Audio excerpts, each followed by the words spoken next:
organizačného výboru k odhaleniu pamätnej tabule Pavlovi Gašparovičovi Hrbinovi, nášmu bývalému občanovi, kňazovi, básnikovi katolíckej moderny, ktorý našej obce žil a tvoril plných 32 rokov.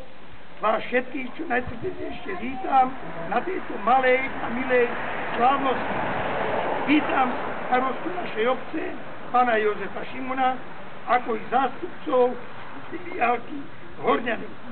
Ďalej vítam delegáciu z rodiska Pavla Gašparoviču Hrbinu, Veľké Kršteňany, na čele s pánom starostom Marianom Staňom, ako i milú rodinu Gašparovičovú a Smolínsku.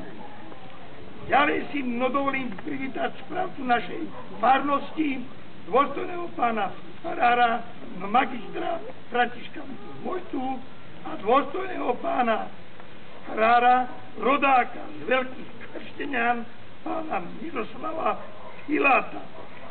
Ďalej vítam zástupcu Matice Slovenskej, pána Mrázika, zástupcu Slovenskej akadémie vied do pána Mikuša,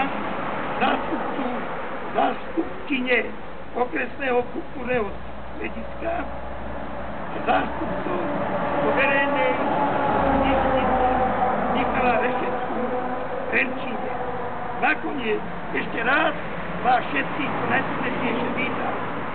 Prosím pána inžiniera, aby preniesol vás